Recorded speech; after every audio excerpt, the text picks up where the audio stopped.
নমস্কার বন্ধুরা, পম্পার কিচেনে আপনাদের সকলকে স্বাগত। আজ আমি আপনাদের সাথে অপূর্ব স্বাদের একটা রেসিপি শেয়ার করব। পাকা আম আর সিমাই দিয়ে বানানো এই রেসিপিটা আমার মতো একবার বানিয়ে দেখতে পারেন। একদম ইউনিক পদ্ধতিতে বানানো এই রেসিপিটা একবার না বানিয়ে খেলে ভীষণ মিস করবেন। আর যদি একবার বানিয়ে খান আপনাদের বারবার বানাতে ইচ্ছা করবে। আর যাকে বানিয়ে খাবেন সেই আপনাকে জিজ্ঞাসা করবে কিভাবে বানিয়েছেন। এটা এতটাই অপূর্ব খেতে, শুধু খেতে নয় দেখতে হয় অসাধারণ। আর যে এই রেসিপিটা একবার খাবে সেই রেসিপির প্রেমে পড়ে যাবে আর বারবার খেতে চাইবে। তাহলে চলুন দেরি না করে আজকের এই অপূর্ব স্বাদের রেসিপিটা দেখে নেওয়া যাক। আজকের পাকা আম আর সিমাই দিয়ে যে রেসিপিটা বানাবো তার জন্য দেখুন এখানে নিয়ে নিয়েছি সিমাই। তো এটা কিন্তু রোস্টেড সিমাই, আপনারা বাজারে এরকম সরু সিমাইটা পেয়ে যাবেন। তো যখন এই রেসিপিটা বানাবেন চেষ্টা করবেন এইরকম সরু সিমাই ব্যবহার করা, তাতে করে কিন্তু আজকে যে রেসিপিটা বানাবো একদম পারফেক্ট হবে। আর নিয়েছি দেখুন এখানে দুটো পাকা আমের পাল্প। তো পাল্পটাকে আমি খুব ভালোভাবে ব্লেন্ড করে নিয়েছিলাম। তারপর এটাকে আমি একটু জাল দিয়ে ফুটিয়ে রেখে দিয়েছিলাম। তো একটু ফুটিয়ে রাখলে কি হবে, আজকে যে রেসিপিটা বানাবো পারফেক্ট হবে। একদম কাঁচা আম ব্যবহার না করে একটু ফুটিয়ে নেবেন, তাতে করে এই রেসিপিটা খেতেও কিন্তু দুর্দান্ত হবে। এবার এখানে পাত্র আমি নিয়ে নিয়েছি আর এখানে দিয়ে দেবো হালকা গরম দুধ। এখানে হালকা গরম দুধ 1 কাপ ব্যবহার করছি।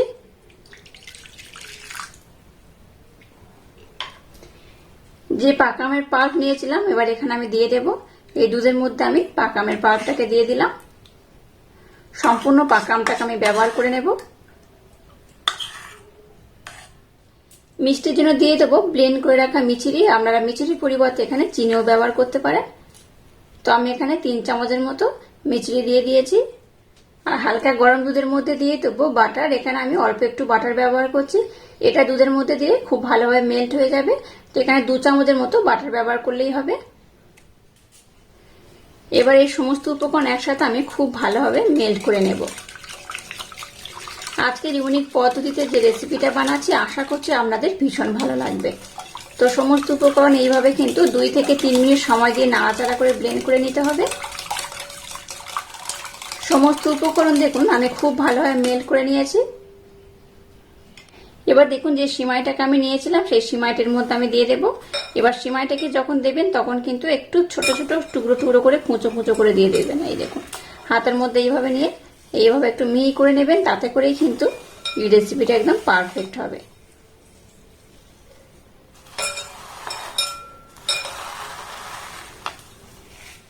এই মিশ্রণের মধ্যে সিমাইটাকে আমি দিয়ে দিয়েছি। এবার সিমাইটাকে একটু আমি 10 মিনিটের জন্য ভিজিয়ে রেখে দেবো, তাতে করে কি হবে সিমাইটা কিন্তু অনেকটা নরম হয়ে যাবে। সিমাইটাকে দেখুন খুব ভালোভাবে সমস্ত উপকরণের সাথে আমি মিক্স করে নিয়েছি। এবার সিমাইটাকে আমি 10 মিনিটের জন্য রেস্টে রেখে দেবো, তাতে করে সিমাইটা একটু ভিজে নরম হয়ে যাবে। আর 10 মিনিট পরে এখানে আমি বেশ কয়েকটি উপকরণ ব্যবহার করব, সেটা আমি 10 মিনিট পরে আপনাদের দেখিয়ে দেব। তো এখন এটাকে আমি 10 মিনিটের জন্য রেস্টে রেখে দিলাম। মিশ্রণটাকে দেখুন আমি 10 মিনিটের জন্য রেস্টে রেখে দিয়েছিলাম, তাতে করে মিশ্রণটা কিন্তু একদম নরম হয়ে গেছে। এবার এখানে কয়েকটা উপকরণ অ্যাড করব। এই মিশ্রণটার বাইন্ডিং যাতে খুব সুন্দর হয় তার জন্য এখানে 2 চামচ আমি সুজি দিয়ে দেব। খুব বেশি নয়, 2 চামচ দিলেই হবে। এই 2 চামচের মতো সুজি দিয়ে দিলাম। মিষ্টি জিনিসে একটু লবণ দিলে ভালো লাগে, তাই সামান্য একটু লবণ আমি এখানে অ্যাড করলাম। দিয়ে দেবো সামান্য একটু এলাচ পাউডার। আপনারা এলাচ পাউডারের পরিবর্তে ভ্যানিলা এসেন্সও ব্যবহার করতে পারেন। 2 চামচ দিয়ে দেবো মিল্ক পাউডার। আবার একটু লিকুইড দুধ আমি নিয়ে নিয়েছি, একটু দিয়ে দিলাম অল্প করে। সমস্ত উপকরণ আরেকবার আমি খুব ভালোভাবে এইভাবে নাড়াচাড়া করে মেখে নেব। একটু সুজি অবশ্য ব্যবহার করবেন, তাতে করে কি হবে এই যে রেসিপিটা বানাবো বাইন্ডিংটা খুব সুন্দর হবে, দেখতেও সুন্দর লাগবে, খেতেও অপূর্ব হবে। এই রেসিপিটা আমার মতো একবার না বানালে ভীষণ মিস করবেন। আর এইভাবে একবার খেলে দেখবেন আপনাদের বারবার খেতে ইচ্ছা করবে। এবার এখানে সামান্য একটু বেকিং পাউডার আমি দিয়ে দিলাম। এই চামচে 4 ভাগের 1 ভাগ। আর সামান্য একটু বেকিং সোডা এখানে অ্যাড করলাম। এর মধ্যে আবার একটু আমি দুধ অ্যাড করলাম, সম্পূর্ণ দুধটাকে দিয়ে দিলাম। এটাকে আর একবার খুব সুন্দর করে নাড়াচাড়া করে আমি মিক্স করে নেব। আর মিশ্রণটার ঘনত্ব দেখুন কেমন হয়েছে, খুব যেমন ঘন নয় আবার খুব পাতলাও নয়, মিশ্রণটা কিন্তু এইরকমই হবে, তাতে করে এই রেসিপিটা একদম পারফেক্ট হবে। আচ্ছা, মিষ্টির পরিমাণটা কিন্তু আপনারা টেস্ট করে ব্যবহার করবেন, একটু কম বেশি করে ব্যবহার করতে পারেন। যে যতটা মিষ্টি পছন্দ করবেন তার উপর ডিপেন্ড করে কিন্তু এখানে মিষ্টিটা ব্যবহার করবেন। আমি এখানে মিচিরি গুঁড়ো ব্যবহার করেছি, আপনারা চাইলে এখানে চিনিও অ্যাড করতে পারেন। আজকে রেসিপিটা বানানোর জন্য মিষ্টিটা দেখুন একদম রেডি হয়ে গেছে। এবার দেখুন একটা কেক টিন আমি নিয়ে নিয়েছি। এই কেক টিনের মধ্যে একটা দেখুন সাদা পৃষ্ঠা আমি কেটে দিয়েছি, আর একটু হালকা আমি তেল দিয়ে দিয়েছি। আর তেল দিয়ে খুব ভালোভাবে চারিদিকে আমি একটু তেলের প্রলেপ লাগিয়ে দিয়েছি, তাতে করে এই রেসিপিটা হয়ে গেলে ওঠাতে খুব সুবিধা হবে। এবার এই মিশ্রণটাকে আমি এই কেক টিনটার মধ্যে দিয়ে দেব। মিশ্রণটাকে দেখুন আমি খুব ভালোভাবে দিয়ে দিয়েছি। এবার একটু এইভাবে ট্যাপ করে নেব। কিছুটা এবার আমন্ড নিয়েছি, আমন্ডটাকে এইভাবে টুকরো টুকরো করে কেটে নিয়েছি, উপর থেকে একটু দিয়ে দেব, তাতে করে দেখতে খুব ভালো লাগবে। আপনারা আপনাদের মনের মতো ড্রাই ফ্রুট দিয়ে এটাকে ডেকোরেশন করতে পারেন। আমি অল্প করে এইভাবে একটু দিয়ে দিলাম আমন্ডটাকে। এবার গ্যাসটাকে জেলে দিয়ে একটা কড়া বসিয়ে দিয়েছি, আর একটা রকম স্ট্যান্ড দিয়ে দিয়েছি। এবারে কেক টিনটাকে আমি এই পাত্রের মধ্যে বসিয়ে দেব। গ্যাসের ফ্লেমটাকে প্রথমে 5 মিনিটের জন্য হাই দেব, তারপর লো করে এটাকে আমি খুব সুন্দর করে বানিয়ে নেব। গ্যাসের ফ্লেমটাকে একদম লো রেখে এটাকে দেখুন খুব ভালোভাবে বানিয়ে নিয়েছি। আর উপরে পোর্শনে হাত দিচ্ছি দেখে বুঝতেই পারছেন এটা খুব ভালোভাবে হয়ে গেছে। এবার একটা টুথপিন নিয়েছি, এটার মাধ্যমে আমি আপনাদের দেখিয়ে দেব যেটা হয়ে গেছে কিনা। এই দেখুন একদম দিয়ে দিয়েছি শেষ প্রান্ত পর্যন্ত। এই দেখুন টুথপিনের গায়ে কিছু লেগে নেই, মানে কিন্তু এটা খুব পরিষ্কারভাবে উঠে গেছে, আর তার মানেই কিন্তু এই কেকটা খুব ভালোভাবে রেডি হয়ে গেছে। আর দেখে বুঝতেই পারলেন আজকে সিমাই আর আম দিয়ে আমি একটা কেক বানিয়েছি। এবার আমি গ্যাসটাকে বন্ধ করে দিলাম। গ্যাসটাকে বন্ধ করে দিয়েছি, আর এটাকে দেখুন কতটা কম দিয়েছিলাম, কতটা ফুলে গেছে।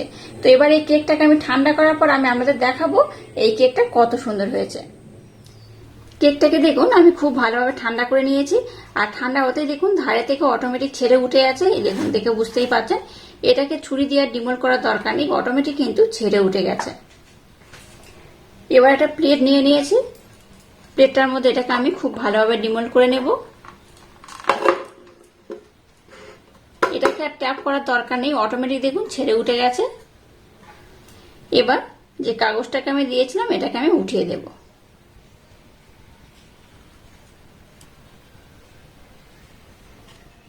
দেখুন এই কেকটা আমি কত সুন্দর করে বানিয়ে নিয়েছি। সিমাই আর আম দিয়ে বানানো এই কেকটা একবার হলো ট্রাই করবেন, আশা করছি আপনাদের ভীষণ ভালো লাগবে। আর এই কেকটা যাকে বানিয়ে খাবেন সেই আপনাকে ভীষণ প্রশংসা করবে।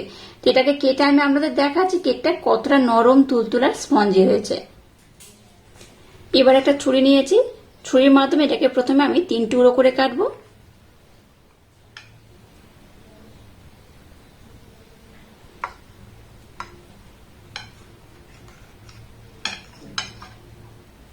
এটাকে আবার আমি 3 টুকরো কেটে নেব।